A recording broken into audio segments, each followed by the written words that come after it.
ഇവാഞ്ചലിയും അനുദിന സുവിശേഷ വിചിന്തനം. പെസഹ അഷ്ടദിനങ്ങൾ ചൊവ്വാഴ്ച. വിശുദ്ധ യോഹന്നാൻ എഴുതിയ സുവിശേഷം 20-ാം അധ്യായം 11 മുതൽ 18 വരെയുള്ള വാക്യങ്ങൾ. ഉദിതനായ ക്രിസ്തുവിൽ സ്നേഹം നിറഞ്ഞവരെ, വിശുദ്ധ മഗ്ദലേന മറിയമാണ് ഇന്ന് നമ്മുടെ ചിന്താവിഷയം. അവൾ ക്രിസ്തുവിനെ അടുത്ത് ആഴത്തിൽ അനുഗമിച്ചവളാണ്.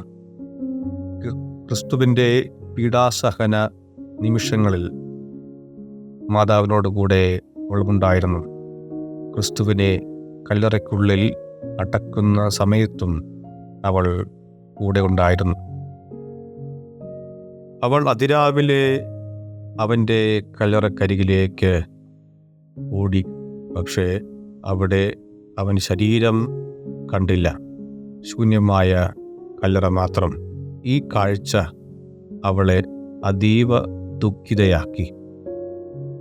പിന്നീട് ക്രിസ്തു അവൾക്ക് പ്രത്യക്ഷപ്പെടുന്നതും ശിഷ്യന്മാരോടുള്ള ദൗത്യം അവളെ ഏൽപ്പിക്കുന്നതുമാണ് നമ്മൾ വായിച്ചു കേൾക്കുന്നത്. അവൾ ക്രിസ്തുവിനെ കണ്ടു, ക്രിസ്തുവിനെ അനുഭവിച്ചു. ഈ അനുഭവം കൊണ്ടാണ് അവൾ ശിഷ്യന്മാരോട് പറയുന്നത്, ഞാൻ ക്രിസ്തുവിനെ കണ്ടു എന്ന. കാഴ്ച ഒരു അനുഭവമായി തീരണം. ക്രിസ്തുവുമായിട്ടുള്ള കൂടിക്കാഴ്ചയിൽ ക്രിസ്തുനാഥൻ അവളോട് മറ്റൊരു കാര്യം പറയുന്നുണ്ട്. നീ എന്നെ തടഞ്ഞു നിർത്താതിരിക്കുക. എന്തുകൊണ്ടാണ് ക്രിസ്തുനാഥൻ ഈ ഒരു വാക്യം അവരോട് പറയുന്നത്? നീ എന്നെ തടഞ്ഞു നിർത്താതിരിക്കുക. ഒരുപക്ഷെ നമുക്കും ഈ ക്രിസ്തുവിൻ്റെ വാക്കുകൾ അത്ഭുതവും ആശങ്കയും ഉണർത്തിയേക്കാം.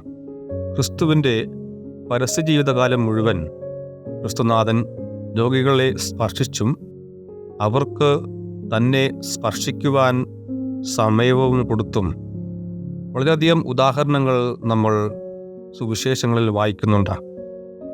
അന്ധരെയും അതോടൊപ്പം ജൈറസിൻ്റെ മകളെ സുഖപ്പെടുത്തിയും അങ്ങനെ എത്രയെത്ര ഉദാഹരണങ്ങൾ നമ്മൾ വായിക്കുന്നു. പുനരുത്ഥാനത്തിന് ശേഷം അപ്പോസ്തലനായ വിശുദ്ധ തോമസിനോട് തൻ്റെ തിരുമുറിവുകളിൽ സ്പർശിക്കുവാൻ കർത്താവ് പറയുന്നുണ്ട്. എന്നാൽ മഗ്ദലേന മറിയത്തോട് നീ എന്നെ തടഞ്ഞു നിർത്താതിരിക്കുക എന്ന് പറയുന്നതിന് രണ്ട് അർത്ഥങ്ങളുണ്ട്, വിവരണങ്ങളുണ്ട്.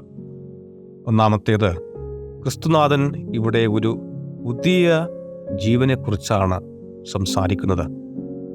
സമയത്തിനും കാലത്തിനും അതീതമായ തൻ്റെ പുതിയ നൂതന പുനരുദ്ധാന ശരീരത്തെക്കുറിച്ചാണ് കർത്താവ് ഇവിടെ പറയുന്നത്.